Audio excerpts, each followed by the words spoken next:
Hey, everybody. Welcome back once again. Feels good to be back in the range. It's been a couple busy days. I'm going to give a little bit of time here for some people to join in because I want to make sure everybody is for surely watching. I want everybody to tune in, make sure we got a bunch of people.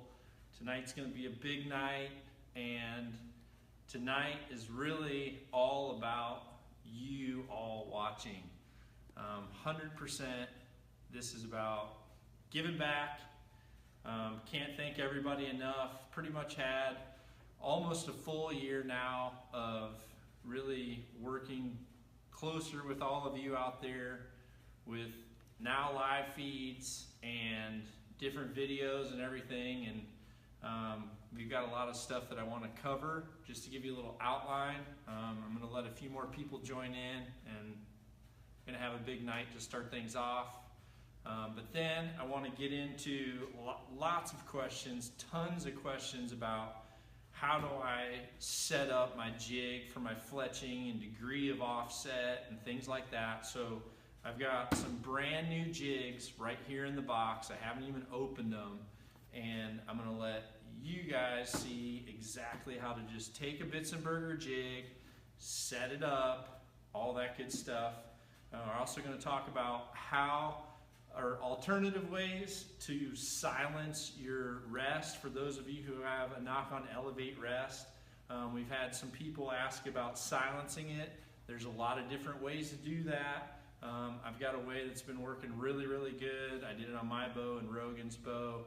We're going to do that, and then we're also going to just take silverback out of the package, and I'm going to shoot that and walk you through some of that. I know a lot of you guys are finally getting silverbacks. We're getting caught up on silverbacks. Nock Tuits are coming. We'll get that stuff out of the way. So, everyone here? Think everybody's here? James is running camera. So, without further ado, tonight is going to be the first Nock On Awards night. We decided I really wanted to make sure that I give back to all of you out there. We've got some awesome things. This is probably going to grow in the future, especially once we launch the brand new website coming up. Hopefully, fingers crossed, within a month we'll be able to have all the content downloaded. But the new web-based platform is going to be really awesome, and we're going to have the opportunity to have a lot of different community functions, and this is going to be really critical. So, thanks to all of you. I want to thank you for everything we've got, and I've got a few awards here with some pretty cool prizes. Okay, the first award, this is something that, and for those of you who are at home and watching, I can guarantee you that no one has any idea about who's going to win these things or what they're going to get. But one of the things that I think is important for us as bow hunters, as conservationists, as outdoorsmen, is field to fork. So the first award that I'm going to give is actually what I'm going to call Nock to Fork. And this is going to be important for you to remember, the Nock to Fork, because this is going to be a new hashtag, Nock to Fork. And whoever uses this hashtag over the next year, you are going to be in the running for this. So the Nock to Fork award is going to go to someone who has caught my eye, that's part of the Nock On Nation. He's done some amazing cooking, and Traeger has stepped forward, and Dayton Todd Holloway, hopefully you're watching, dude, because Traeger is going to hook you up with the Pro Series grill. So this is a huge prize. This is a big important message for all of us who are hunters. Also, for those of you who are at home and who are target archers, you know, having awesome food is just part of having a good life. This is my little travel Traeger right here. This guy is actually a tailgater. This is the one that I took with me out west. This was in the back of my truck along with my big cooler, and we pretty much ate out of it. But Dayton Todd Holloway, you are going to get a full-size Traeger Pro Series. What I'd like to ask is, we are going to, over this next year, that field to fork is going to be, or I'm sorry, the knock to fork is pretty much going to be my spin-off of the field to fork. And we need to make sure that you tag Traeger Outdoors and tag Nock On TV if you're on Instagram. It's going to be really, really cool. The knock to fork. Dayton, thank you so much for supporting us, wearing the shirts, doing some amazing barbecue cook-offs, and you've been one of the people that I follow on social media. I really like your posts. Can't thank you enough. You send a great message for all of the hunters out there. So the next award that I want to give, I didn't think of a real creative name for it, but it's going to be the Service Award. And I'm so thankful that so many of the Nock On Nation and the community of bow hunters are people who have served and protected us. There was so many to choose from, no question. There's been numerous people on our pro staff, on our episodes. So many of you out there have served in the military, served on law enforcement. You guys are awesome. And I picked Fred Gross, IED junkie, and he served us. He was I don't even know the correct military terminology, but he likes to play with bombs. And he was, I would guess, a munition specialist. He actually has been following us for probably 7 years. He's a master woods worker and sent in a beautiful tri-knock wood, I guess, wall decoration that we've got in our kitchen, and he continues to just share everything that we're doing, and this is just something that I want to do. I know that, funny enough, you made a post today about being mad when people don't fill the coffee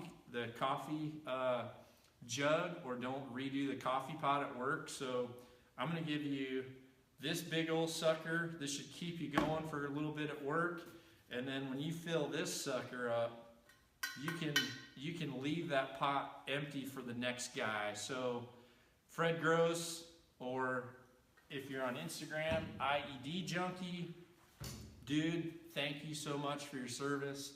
Thank you for all you've done. Thank you for supporting Nock On for almost 7 years now. Thank you, dude.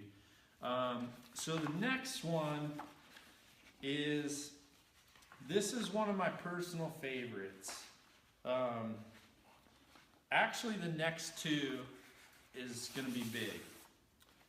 And I'm not going to say right yet what you're going to get. I'll save it for the end because these are both going to be equal.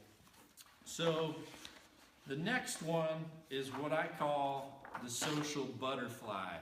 It's actually the Social Media Award. I'm calling it the Social Butterfly just because of who's winning this. So this award is going to the person out there who's done the best job of just being super creative and humorous on social media and posting things or creating videos that were themed around Nock On. And no question, he's going to be a tough one to beat, people. The Brad of all Brads, or Brad Iverson, dude, you are the winner of the Social Butterfly Award. So God help us what kind of a video he's going to come up with for his new title. You will be the Social Butterfly for 1 year. And I can't thank you enough, dude. I guarantee you you're going to be pumped. Because really, the people out there, there's so many of you, I can't thank all you enough. I don't even want to say names because there's so many of you who do a great job for us, sharing. sharing our posts is probably the thing that helps us the most, because that is the one thing that allows other people outside of our community to actually get to see what we're doing and help grow the sport of archery. We're really growing the sport of archery, and I can't even begin to tell you how many new archers are coming to the sport and coming to the Nock On TV, Nock On Archery web channels to really learn how to do archery. And man, has it been exciting. So the last award for the night, well, no, it's actually not the last award, but this is award probably that's going to be, I guess, one of the most important to me, because this award, I'm going to call it the Nation Patron. This is going to someone who continually is helping people in the feeds, answering questions, and then just continually, as I see their posts through my feeds, I know it's a person that isn't diving into negativity and really just being positive about the sport of archery, being positive about the things that we're doing, and also just really being adamant about sharing and being totally committed to our sport. And the winner of the Nation Patron is Ryan Bronco. So the big announcement for the night, other than having the first ever Nock Awards, is, and this is going to kind of be important for things to come with the new web channel, but for the Nock On Nation Patron and the Social Butterfly, both of you guys are going to have an expense-paid trip right here to the School of Nock. Ryan, you don't know it, but I've already got permission for you to have off work. Ryan is a badass service person as well. So thanks to your wife, Mal, you are cleared to come. So Social Butterfly Brad, you better get off as well, because the two of you are going to be coming here expense paid for 3 days for lessons, probably beverages. God help us what Brad's going to wear. Please don't wear cut-off jean shorts. But I can't thank you guys enough. You guys are awesome. You definitely are going to set an amazing pace for other people to try to strive for. But this is something that's really, really important, because moving forward, a lot of what I'm going to do is give back to our followers with a lot of different things coming up. I'm going to save some of that for future live feeds, but for now, the big news of the night is Ryan Bronco, you're getting to come here, dude. 3 days. I've got you a plane ticket. It's already booked. Brad, you're going to drive because it's closer for you to drive than fly. But yep, you're going to be coming here in March. It's right before, it's the weekend before your ASA. So this is going to be really cool. And Mal said you would cry, Ryan. I don't know if that's true, but if you are, I really hope she's recording it. So thank you again. I can't say enough how much I appreciate everybody out there. And then the last award, which is actually going to be an award for all of you who watched tonight. You're all going to get in on the action. So I am going to give a brand new silverback to anyone who is watching the live. Well, I shouldn't say anyone. I'm going to give one away to everyone who just puts in the comments silverback. If you write silverback in the comments, we're going to cut it off at the end of this live feed. As soon as the live feed's over, we're cutting it off, and anyone who put a comment silverback, your name's going to go in a hat, and one of you is going to get a brand new silverback from me. And I'll also throw in one of my signed shooting jerseys, one that I've personally worn at an event. So that's going to be pretty cool. All you got to do is comment silverback, and all of you who are watching are going to be able to get in on that. So congratulations to all the first-time winners out there. I can't say how much we all appreciate it. Sharon, Little Dud, you guys are awesome. They've been working their butts off, and James. We can't even tell you how many of these have gone out. Thankfully, the back order is dwindling down. Now Noctuits are close to coming in, so it's all going to start over again. But thank you. So, with that out of the way and all of our winners announced, let's get into some school. I'm going to grab my bow here.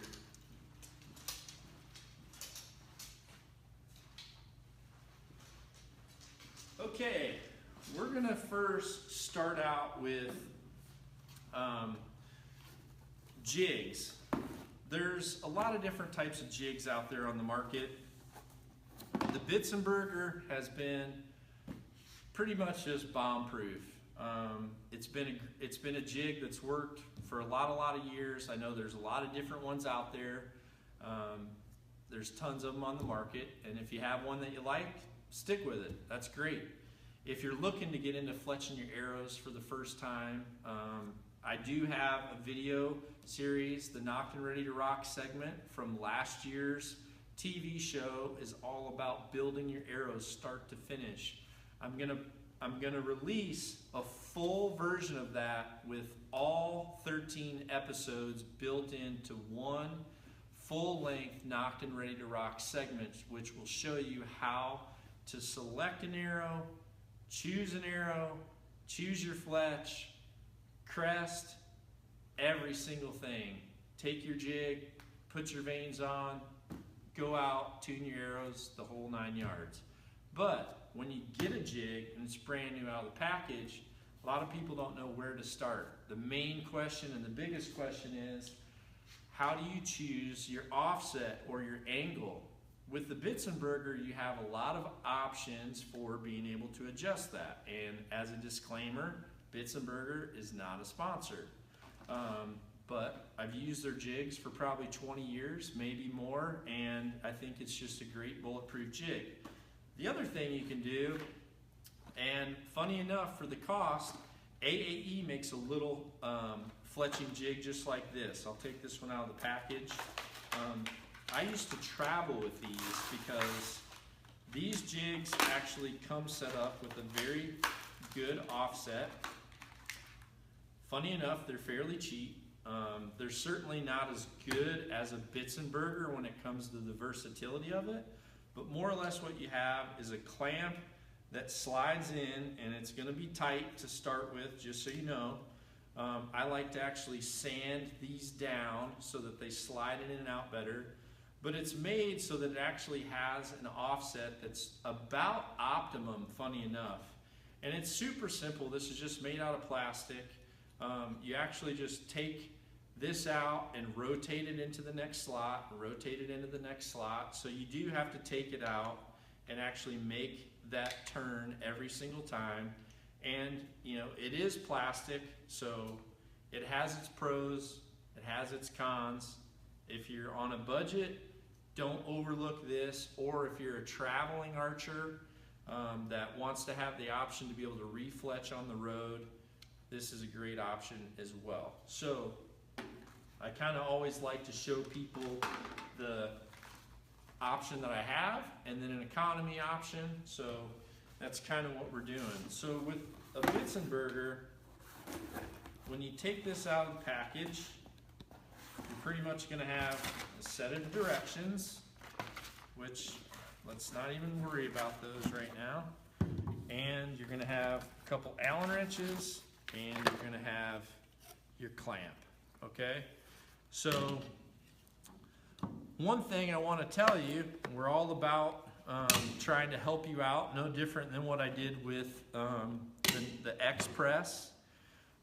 So for those of you watching the live feed tonight, crap, I think I forgot what it is, but for those of you watching the live feed tonight, Lancaster Archery is going to do, I think it's maybe 24 hours, maybe it's 48 hours, I can't remember.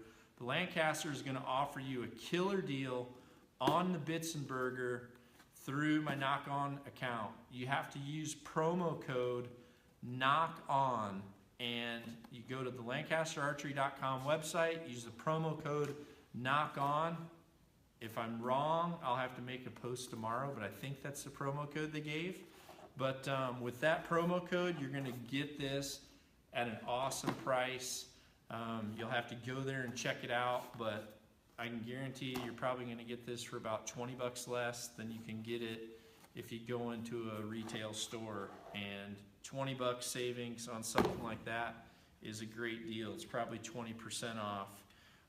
So when you have your jig like this jig has a right wing clamp, meaning it's already positioned for a right wing. And that kind of comes from back in the days when we had feathers. There's also a straight clamp, which I bought a straight clamp and a right wing clamp. The straight clamp's perfectly straight. You can see here, a right wing pretty much has an offset, has a helical made. So with your jig, it's pretty simple, okay? The Fletching jig, there's 3 set screws right here, and each of those set screws, when they go in, they actually screw in and they touch these little dimples that are on your turning knob. Okay, so you have to, if you put the top one in, which it says, you know, if you want your cresting every 120 degrees, then what you do is you'll just tighten this set screw inside just a little bit, and that small little ball on the end will stop this every 120 degrees. So in other words, you're going to have 3 fletches perfectly aligned around the shaft. So it turns and stops, turns and stops, turns and stops. Your arrow nock fits right down into here. So I can just show you quick. Your arrow nock will go right down into there. It stops, and each time you turn it, it's going to stop. Now this is my 4 fletch. We haven't talked about this. This is what I'm shooting tonight. Right here, this is what I've been shooting on my indoor setup. I love these things. They've been working awesome. I'll talk to you later about that. But this jig, what's nice about the Bitsenberger jig is it gives you the option to do a 3 fletch. You can do a 4 fletch. Or if you want, you can use your 3 fletch, fletch all 3, then take your arrow out, turn it 180 degrees, put it back in, and fletch 3 more on there. You can do a 6 fletch. So it's really easy to put those in or back those out depending on how many times you want this knob to stop. Okay, the next thing you're going to see on this jig is there's actually left and right adjustments. Okay, these adjustments right here are for adjusting your clamp. You can adjust your degree, you can adjust your degree for the top and the bottom. So this is really what adjusts your offset, okay? Now if you have a straight clamp, you'll be able to have a lot more offset. What's important with that is depending on the diameter arrow you have, you may need to slightly adjust that different. The other thing too is once you decide where you want your fletching from the back nock there, you can actually take a little mark and make your marks on your clamp so that you know you're in the same spot all the time. I've got several jigs that I've actually continually bought, just like I decided to buy 2 more this year, simply because I've got certain jigs that are set up specifically for arrows that I shoot in competition. I've got certain ones set up for when I shoot a full length 4-inch feather on my bigger diameter shafts. I've got some that are set up specific for like my micro diameter arrows that I use for hunting. So it's really, really cool to be able to have ones that are set up and you never move. But if you only want to invest in one, you have the option to make a lot of adjustments. So saying that, the next thing that we want to decide, and what a lot of people ask, is what type of offset or what type of degree do you want? I've tested a lot. Some of the jigs that are out there, like for example, Boning has a jig that comes with a 3-degree offset. It's a pretty good offset, gets the arrow spinning really fast, which definitely has its benefits. If you're shooting a fixed blade broadhead, or if you're shooting an arrow that you want to stabilize really fast, and if you're the type of archer that really is shooting at mid to short distances, then having an arrow that's spinning really fast is going to be able to stabilize a little faster and clean up the arrow flight faster as well. The downside to an arrow that's spinning really, really fast is the faster it spins, the quicker it is going to decelerate that spin at the longer distance, because essentially it's creating drag as it's rotating.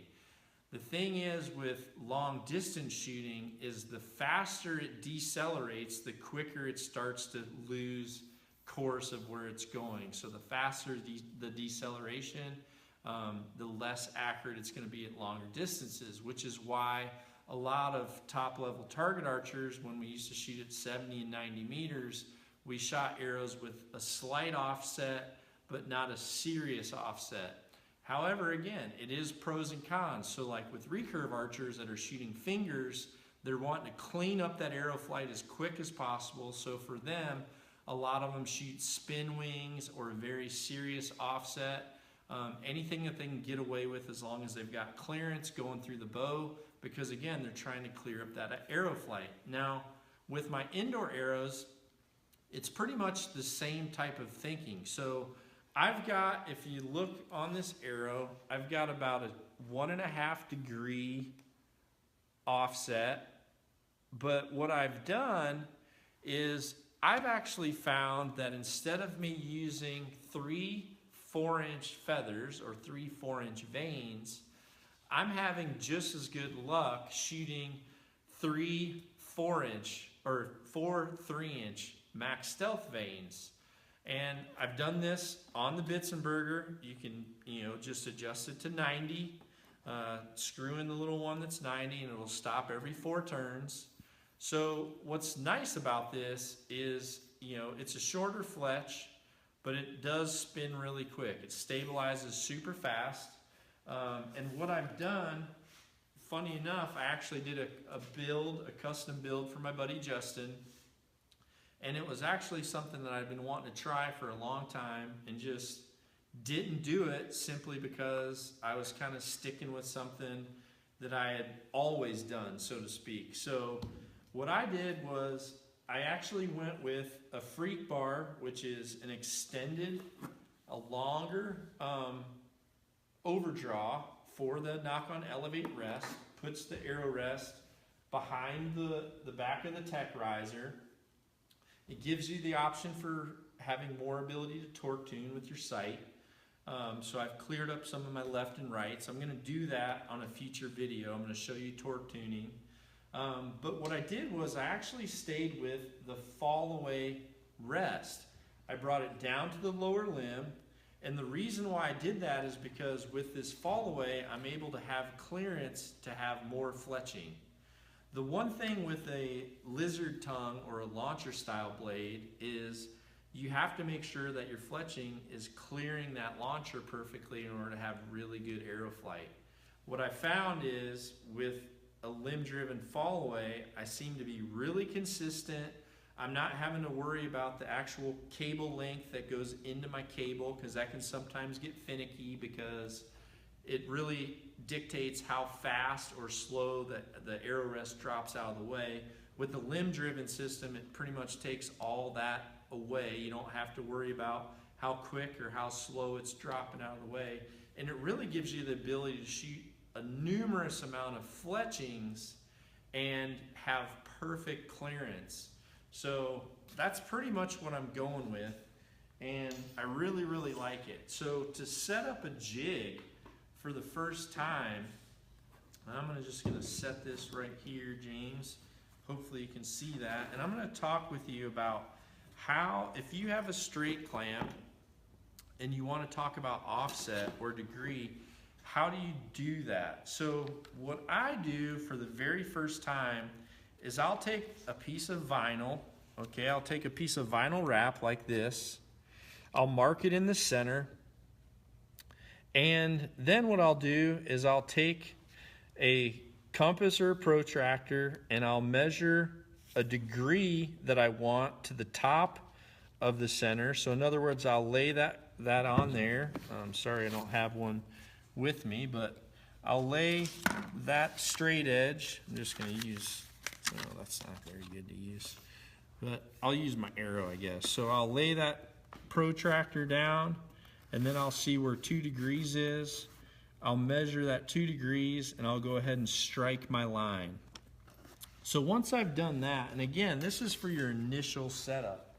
So once I strike my line, then what I'll do is I'll take that vinyl, make sure I'm perfectly square, and I'll roll that vinyl on. You can see that the vinyl's perfectly square, and you're gonna have a perfect line with your degree of offset. So from there, all you have to do is take your very first arrow, put it in there. You can take your straight clamp, you can set it on, and you're going to be able to make your adjustments left and right. And then what's most important is, I can tell you what's most important is that you make sure that this part of your clamp right down here is in the center. You want to make sure it's in the center of the arrow shaft. You want to make sure that when you have a vein in there, it's perfectly seated. So let's just say we want it right there. Just move it a little bit. I'm going to move it right. Move it right there, like that. Okay. Then what we're going to do is we're going to move that line that we made. We're going to move that line until it lines up. And then we can go ahead and make an adjustment to your top of your jig. And you can move the top of your clamp. Sorry, James, you got to be on the inside. Move the top of the clamp over to where your clamp is riding that line. And just like that, you're going to be able to have your degree of offset on your clamp. You can tighten it down and you're pretty much set. That's an easy way to measure your degree of offset. Just take a piece of vinyl, measure to the center, strike your first line, and set up your jig the very first time. Again, what's most important is you set the bottom, the very bottom of this clamp to where when it goes onto your arrow, you don't want the shoe of your vane off the arrow shaft. It needs to be dead center. And then when you make your adjustment so that your degree is proper, again, check to make sure that the shoe of your vane on the top is in the correct spot. Everything going good? All right. So the next thing I want to answer is some people have some questions about how to use the different types of silencing tape to silence the elevate rest. So with the rest, you know, there's tons of ways to silence stuff. I mean, truthfully, conventional moleskin gives you the ability to really silence a rest, but most moleskin, as any hunter knows, it does wear down. So if you're out practicing all the time, you know, you can't go out and shoot with your, you know, your moleskin on your rest and shoot it for the whole summer or the whole off season and not expect to wear through that once hunting season comes. So what I like to do is I'll go ahead and practice during the off season without having my rest silenced, and then when hunting season comes, I'll silence that rest, and to be honest, I'm normally not shooting enough to wear through it. What really happens is if you start to wear through it, you may start to just slightly shoot lower as you wear through. But that's really going to happen no matter what you use. So with the rest, we actually, it comes with several different things, which I've talked about in the past, but I'm going to talk about them again. One of the things is the people at AE really like this small little Teflon tape. This is Teflon tape that bends around. However, this Teflon tape does not stick really well to the plastic molding that's over the spring steel whale tail. So what they do is they actually take a razor blade, and you can cut, if you use the razor blade parallel to the launcher blade or the whale tail, you can actually cut off this Delrin coating. Okay, once it's off, it's off. However, when that's off, they'll clean the steel, and then they'll use this Teflon tape. That's what Nick likes. He swears by it. Personally, what I did with my bow and what I did with Rogan's bow is I actually just took some Gorilla Tape. Gorilla Tape, it's kind of the redneck do-all stuff. So I just took some Gorilla Tape and I laid it in there, and I actually just measured it out to where I could take this Gorilla Tape and I would essentially lay it in there and cut it to length, put it on the inside, cut that a little short, so hold on, let me do another one. Let's just say there. I would lay that on down into the bottom part of the V, and I would bend that around and tape that on, and then I would just trim that excess with a razor. I did it on both sides essentially. I'll show you. And believe it or not, this Gorilla Tape, don't use the cheap duct tape from Walmart. You're gonna have to get some good Gorilla Tape, but I more or less did it just like this, taped it in there really good. This side I didn't do that good. Then I used a good straight edge or a brand new razor. You can also use a scissor, trim that around. This wears really, really well, super quiet. From there, you can also use, if you want, you can use a small piece of this tape underneath here where the arrow holder flips around. If you're worried about the sound of the arrow holder, then you can take a small piece of tape or the really thin moleskin and actually stick it right over that magnet so that when it comes up, it's just a little bit quieter. Works really well. And from there, in your packet, you actually get several pieces of moleskin that you can really put anywhere. If you want to take these thin strips, put them on the inside of your arrow holder. If you're worried about that, you can put them there. You can take a thin strip and put it on the inside of your riser. You can take a thin strip, put it on the inside of the cage. It's really, really up to you, but there's tons of ways to do it.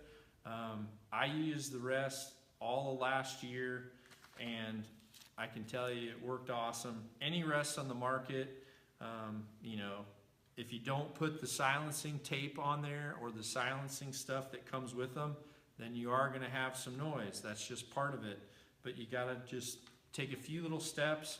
I always recommend doing it just right before hunting season, and you don't have to worry about any of that everyday wear. So, how we doing for time, James? Looking good. Looking good? All right. Any major questions coming up?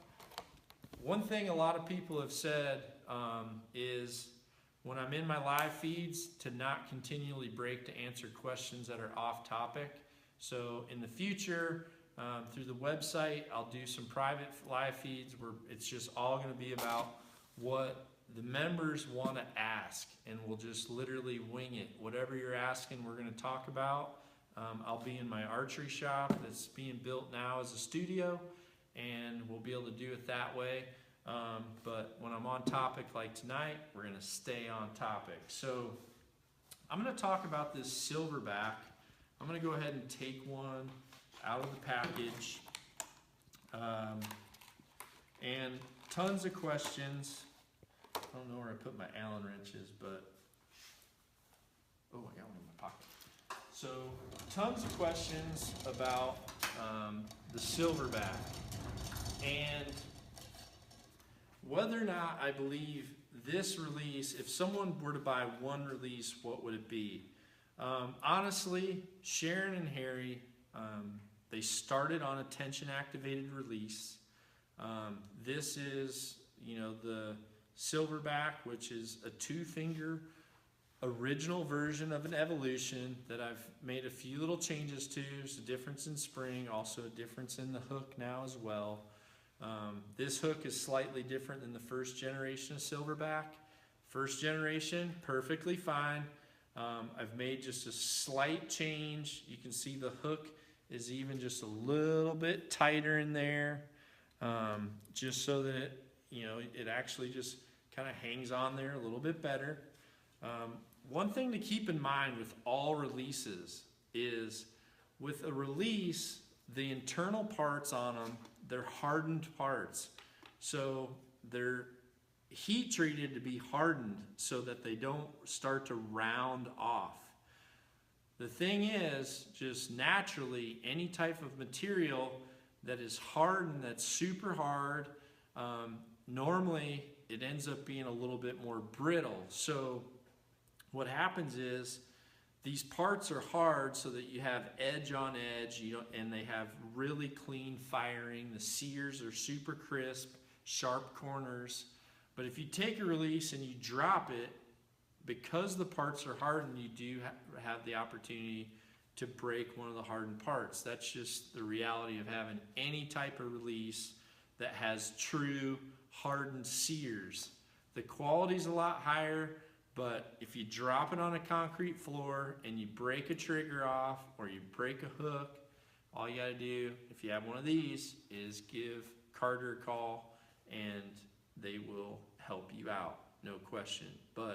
So with the Silverback out of the package, really what I want to do is I'm going to start out up close at the target. Come up here, come up close. Because what we have to do is we have to set this release up so that when we draw back, we hold our finger on the trigger, because this trigger is actually the safety. So we depress the safety and we can draw our bow, or we can let our bow down as long as it is depressed.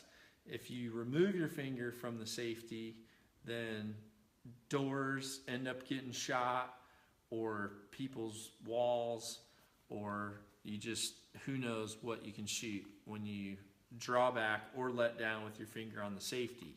So when you take your release out of the package, you have to set it up so that this release works based on your bow and how your bow is set up to where it holds at a certain weight at full draw. So in other words, with a compound bow, even though this is a 70-pound bow, when you draw it back with cams, it'll let off to where it's not holding that much weight at full draw. These are actually brand new SVX cams. I just put these on a few hours ago. Literally set this up and made 3 or 4 shots with it is all. Feels really good.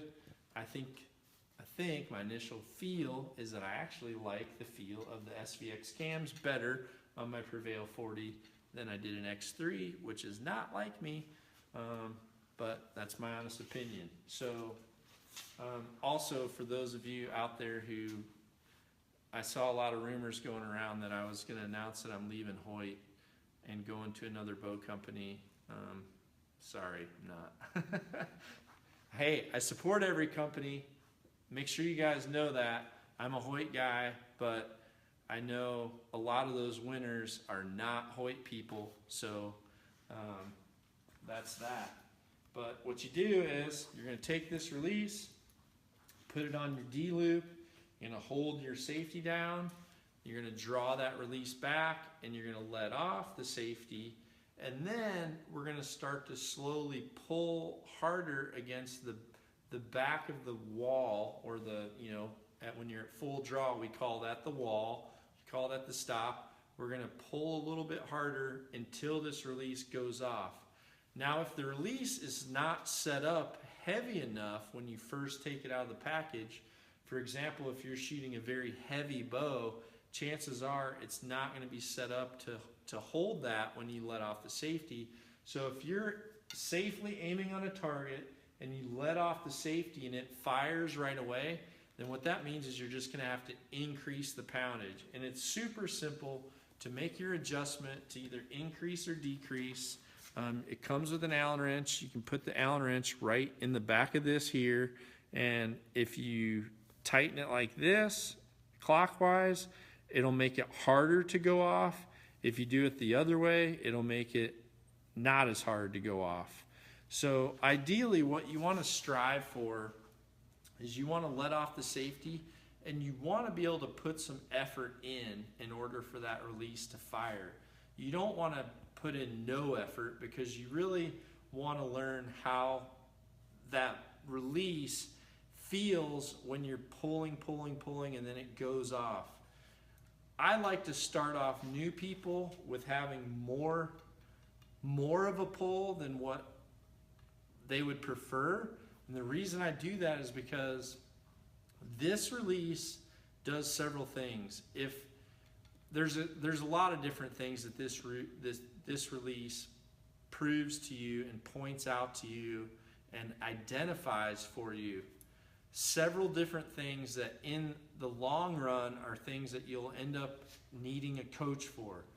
Front shoulder collapsing. If you start to fatigue, your front shoulder starts to collapse up, starts to collapse back.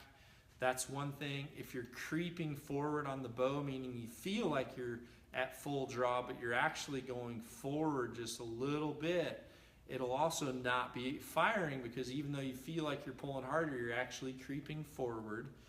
It'll identify that. It also identifies how hard you're pulling on the wall when you get to full draw. The one thing I'll tell you with compound bows is they do like to have consistency on how much you're pulling against the wall. So it helps you identify what I call preload, and that's how much tension you have on the back wall of that cam before you engage your shot and start to pull through. And it'll really help you identify those mistakes, and when you're doing all those things right, the release will have much less effort to fire than if you're just trying to hold the bow steady and wait for things to go off. A lot of people start to focus too much on aiming and waiting, and this release is certainly not going to let you do that.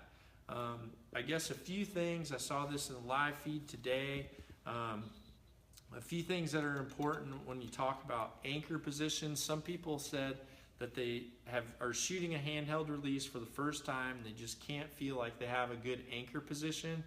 It's critical that when you grab this release, you have to have your hand flat.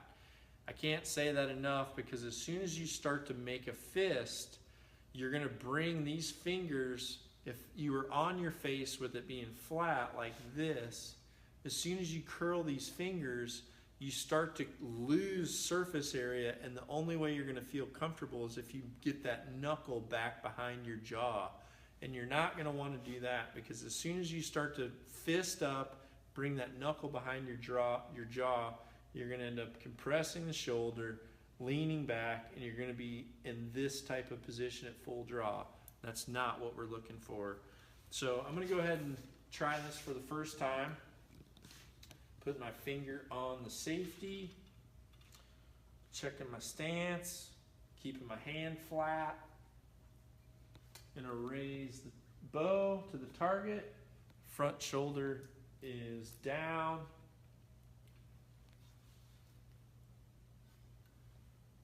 Drawing the release back to the face.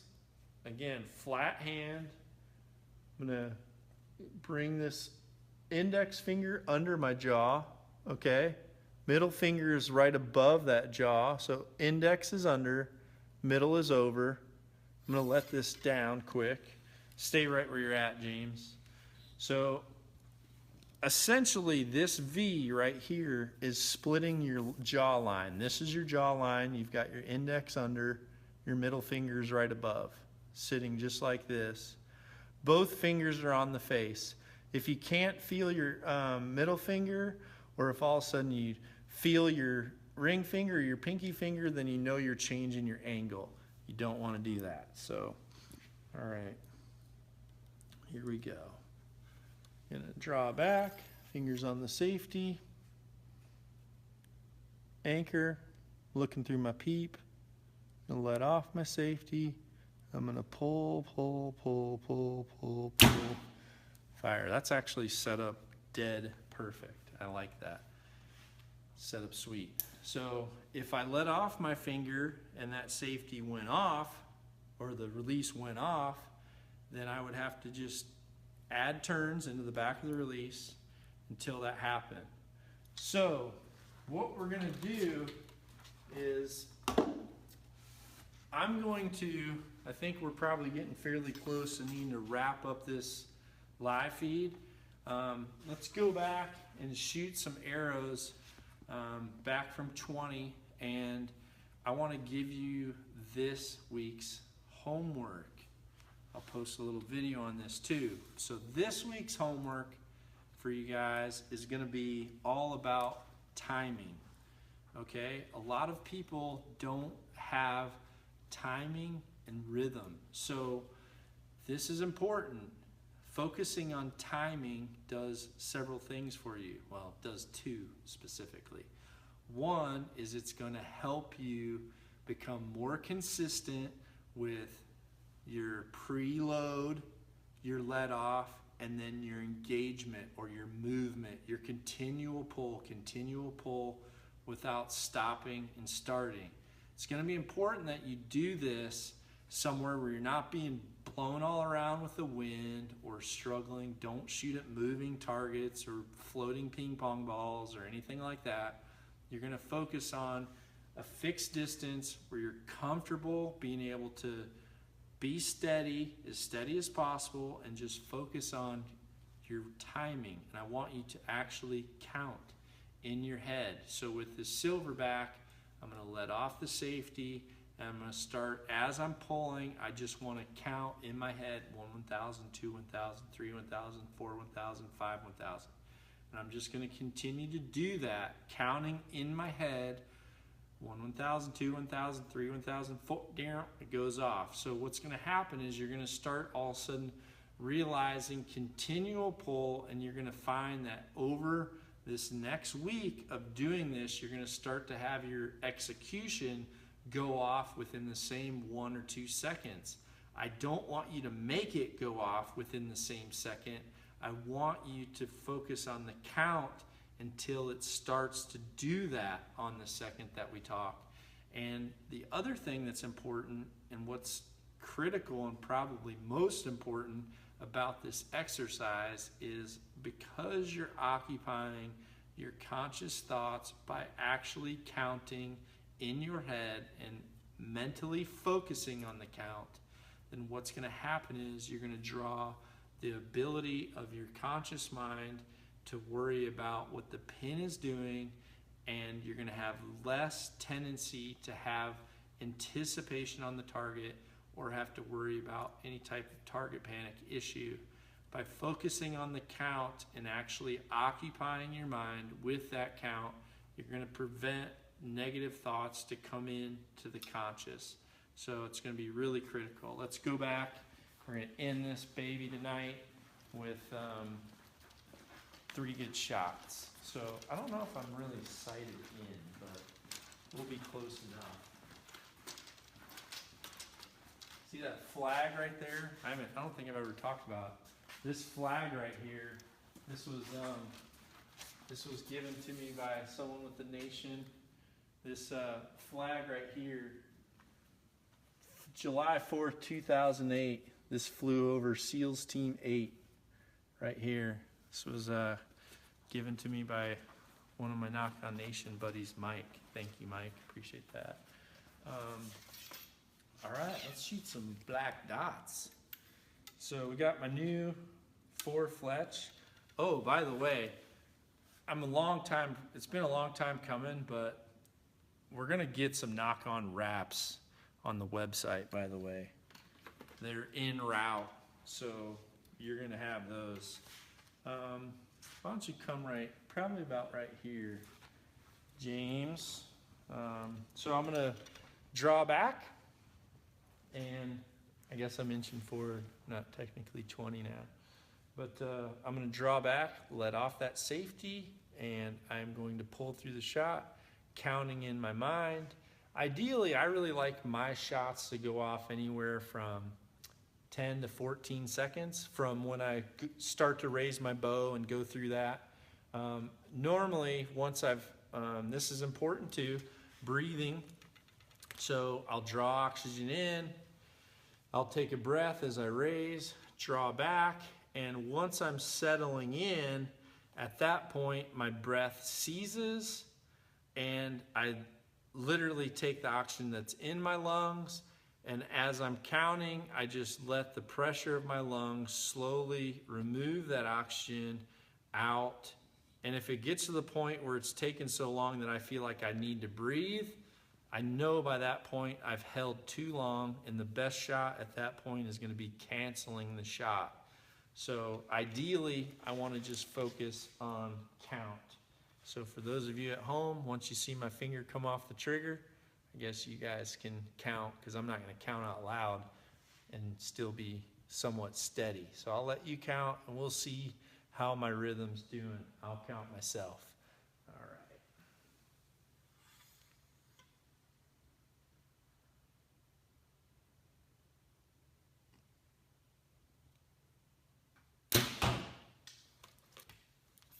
Release might be a little bit light, but I'll just stick with it for now.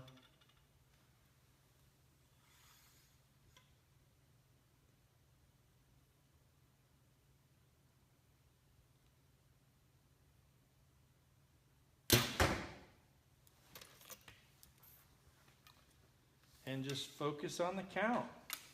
You focus on that count, you'll be amazed at how consistent that release will start going off. I need to give myself a few clicks. All right. We'll do another one.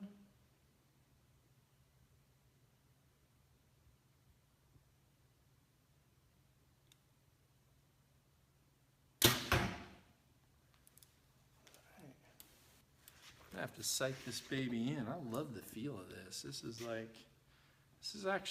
This reminds me right now of probably one of my favorite bows that I shot. One of my favorite Hoyt bows that I shot target archery with. For those of you, a little click to the right, clicks down. So it was a lot of Hoyt, old-timey Hoyt people are going to remember the Pro Elite with 3,000 limbs and spiral cams. I really like that bow. Shot at about 52 pounds. It was awesome. So let's shoot a few more arrows here. I'll shoot 3 more. Now that I got my sight mark, are there any major questions? You want to get a slightly different angle? Maybe just get close up there on the release hand.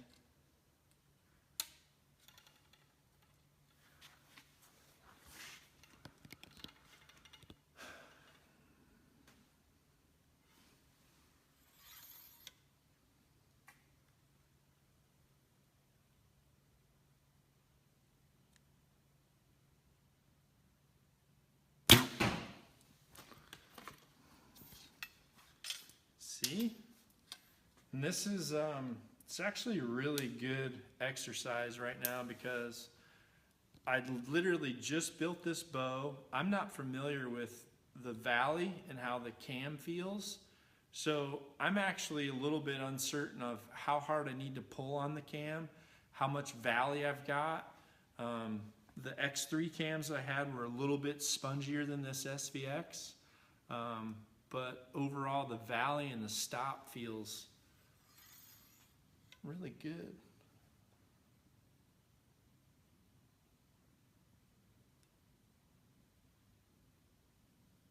I was worried about shooting my phone, James. You're kind of in there pretty tight. The camera's here, but your hand and finger are like 8 inches on the other side, dude. You almost took one of those freaking pro points to the knuckle. All right, the last one here. And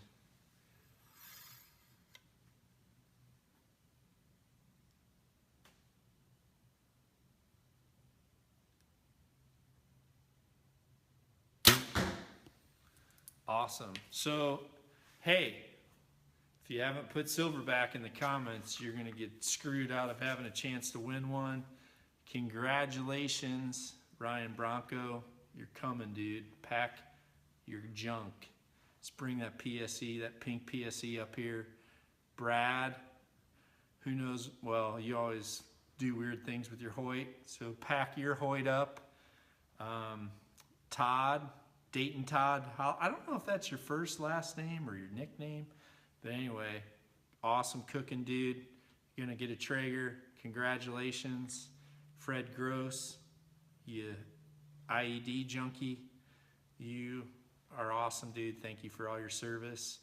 Gonna get those Yeti things there. I bet you I could put coffee in them and they will be hot by the time you get those suckers 3 days from now.